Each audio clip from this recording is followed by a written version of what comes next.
Existen acontecimientos que escapan a la razón o a cualquier explicación sensata. El misterio que los envuelve es motivo de estudios, investigaciones y teorías.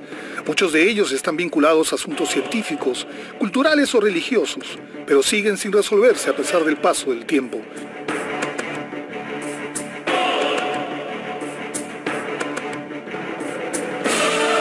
En momentos de grandes avances científicos y tecnológicos, aún ignoramos muchas cosas sobre esos sucesos extraños. La mayoría de estos enigmas provocan acaloradas discusiones, ya que hay gente que los defienden o justifican, y también los que no creen en ellos. Hoy nos internaremos en los enigmas extraterrestres, en los inquietantes fenómenos paranormales y en algunas predicciones que nos pondrán los pelos de punta. ¿Son ciertas o son pura charlatanería? La reencarnación es una creencia según la que al morir una persona, su esencia, su alma, su mente o su energía se separa del cuerpo que acaba de morir para tomar otro y volver a nacer. Según eso, los seres humanos tendrían muchas vidas a lo largo de los tiempos. Existen muchos estudios acerca de la reencarnación y también mucho escepticismo, aunque religiones como el hinduismo, el budismo o el taoísmo creen firmemente en ella. Un caso muy conocido es el del niño escocés Cameron Macaulay. Desde que tenía 2 años comenzó a contar historias de su infancia anterior en la isla escocesa de Barra, la que nunca había visitado. Hablaba de sus antiguos padres, hermanos y contaba detalles de su vida previa. Lived in the White House with my mom and dad and my 3 brothers and sisters. Al principio Norma, su madre, no le tomó importancia, pero mientras el niño crecía daba más referencias de esa vida pasada. What can you tell me about the house that you lived in? And it was white. How many stories were there? Was it just one level or is it more than one? One level. Did you see your dad get knocked out by the car? Yeah. You remember his name? Yeah, what was his name? No, Robertson. Hablaba de su antiguo padre, Shane Robertson, de su perro, de color blanco y negro, de un carro negro y de la casa en que vivía de color blanco, desde la que veía el mar y aviones aterrizando, y que en ella había 3 baños. See the beach when I look out the window, and sometimes my brothers and sisters could go by themselves, and I looked out my window and I saw them playing. En el 2005 su madre se contactó con un psicólogo de la Universidad de Virginia, especialista en casos de reencarnación, y junto a unos productores del Canal 5 de Gran Bretaña, fueron a la isla de Barra.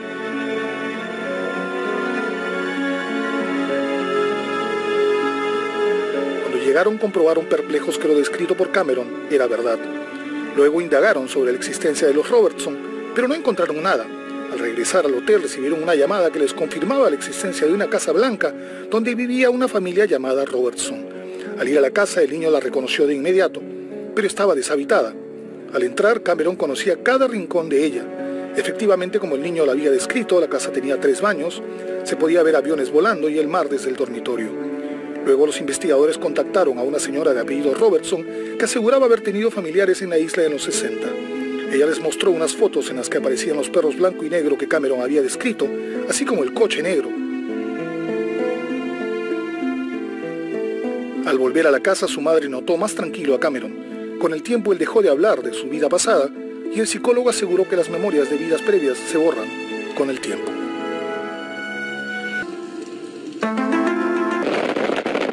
Los habitantes de la localidad de Tunguska, en Siberia, Rusia, fueron testigos de un fenomenal evento ocurrido en 1908. Este lugar, dedicado al pastoreo de renos, se vio devastado cuando una enorme explosión oscureció el cielo, destruyendo todo lo que encontraba a su paso.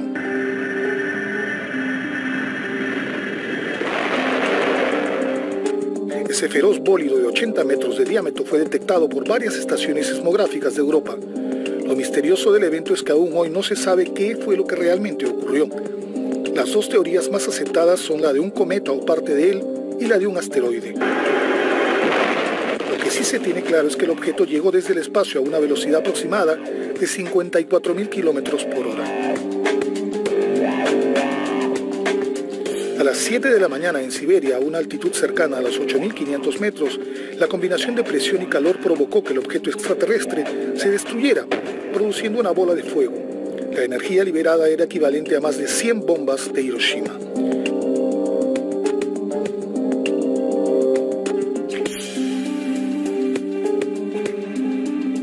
que dejó a su paso este fenómeno fue devastador. Muchos animales murieron y derribó árboles en un área de más de 2.000 kilómetros cuadrados y se produjo un incendio forestal. Las ventanas de las casas reventaron, los objetos de loza se rompieron y personas y caballos fueron derribados a 400 kilómetros de distancia. Los que vieron el fenómeno lo describen como un hongo gigante y el cielo dividido en dos. Durante varios días no hubo noches. A pesar de que el sol se ponía, las personas no usaban luz artificial. El fenómeno se expandió hasta Gran Bretaña y parte de Asia. Pero el gobierno del zar no envió a un grupo especializado para analizar el hecho. Los habitantes Tungus tenían su propia teoría. La explosión era una visita del dios Ogni, que echó una maldición.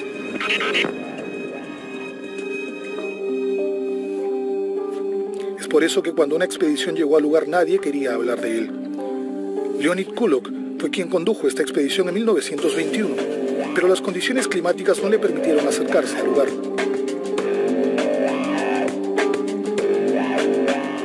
Regresó en 1927 y encontró el bosque partido en dos.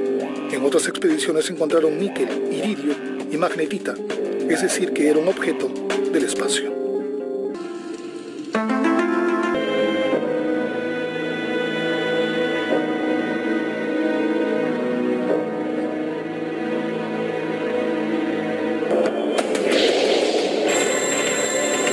Es la reliquia más famosa que posee la Iglesia Católica, llamada Sábana Santa, Sudario de Turín o Santo Sudario.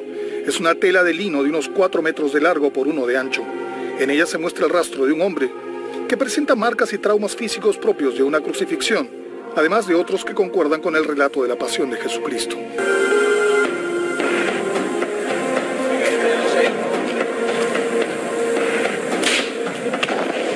El sudario está hoy desde 1578 en la capilla real de la Catedral de San Juan Bautista en Turín.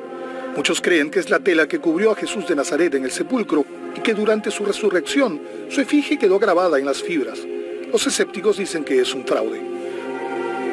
Durante 10 siglos el paño estuvo oculto. Se cree que en el año 944 fue trasladado a Constantinopla. Luego del saqueo de Constantinopla en 1206, el manto fue a manos de los caballeros templarios hasta 1537, en que la tela estuvo en manos de la viuda Jeanne de Charnay. Aquí nace la primera controversia, pues muchos afirman que este sudario pertenece en realidad al último gran maestro de la Orden de Caballeros Templarios, Jacques de Molay, que fue arrestado por herejía en 1307. De Molay fue torturado y sus brazos y piernas fueron clavados posiblemente a una gran puerta de madera. Tras la tortura, fue postrado en una cama blanda sobre un trozo de tela con cuyo sobrante se cubrió el cuerpo por delante y estuvo 30 horas en estado de coma. El caballero sobrevivió a la tortura, pero fue llevado a la hoguera junto al caballero Geoffrey de Charnay. Tras su muerte, el sudario terminó en manos de su familia. El sudario ha sido sometido a diferentes pruebas con la intención de determinar el modo como la imagen se imprimió en la sábana. Se han realizado más de 1000 investigaciones y se le han tomado 32.000 fotografías. La sábana santa es la reliquia más estudiada de la historia. Las evidencias a favor de su autenticidad incluyen análisis que fechan su origen en el siglo I. La tela provino de Palestina o Turquía y luego recorrió Europa, pero en 1908 se realizó la prueba del carbono 14 para determinar la fecha exacta. La conclusión fue que tenía origen medieval, es decir, entre 1260 y 1390.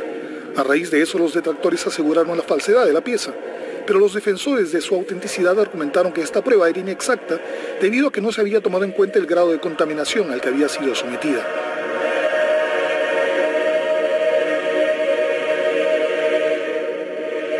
El santo sudario sigue envuelto en un halo de misterio y tanto escépticos como defensores tienden a adoptar posiciones muy cerradas sobre la formación de la imagen.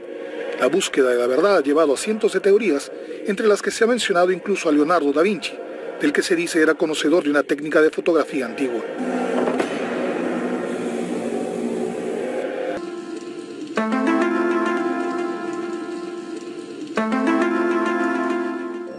Una abducción consiste en que seres extraterrestres secuestran a un ser humano y lo llevan a su nave espacial. Esto comenzó a registrarse en los años 50, pero fue en los 60 y 70 donde cobraron más fuerza. Los relatos son muy parecidos entre sí e incluyen laboratorios o salas de operaciones. ¿Realidad, sugestión o charlatanería? Y en caso que estos encuentros sean ciertos, ¿qué buscan? Son muchas las preguntas que surgen y que no tienen respuesta.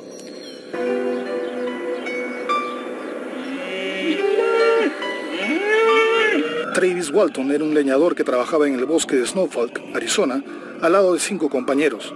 Era 1975 y luego de terminada su jornada subieron a una camioneta rumbo a la ciudad. De pronto vieron una gran luz que los cegaba, detuvieron el auto y Travis bajó a ver qué pasaba. Al principio me comporté como un fanfarrón. Pensaba que aquello se iba a marchar antes de que me acercara. Pero cuanto más me acercaba, más comprendía que no se iba a mover. Empecé a pensar que aquello no era una buena idea. Notó que la extraña luz era parte de un objeto circular y fue tirado al piso.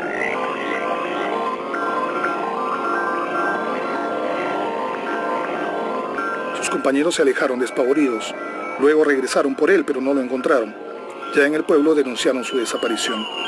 La historia apareció en los diarios y se formaron grupos de búsqueda, pero no tuvieron suerte. El sheriff empezó a sospechar que habían inventado todo para encubrir un asesinato. Los leñadores se sometieron a la prueba del polígrafo. 5 la pasaron y 1 tuvo un resultado no concluyente.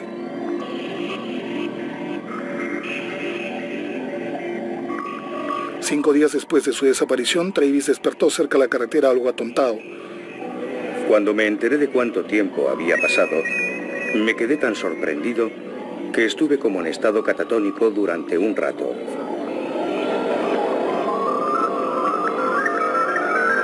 Cuando estuvo recuperado, recordó haber estado en una nave espacial en una mesa sintiendo mucho dolor. Vio a unas criaturas que tenían un aspecto similar al humano. Luego dice que fue llevado a una habitación circular. Su historia dio la vuelta al mundo, pero así como muchos le creyeron, otros lo acusaron de inventarla para conseguir fama y dinero. Sus compañeros nunca cambiaron su versión.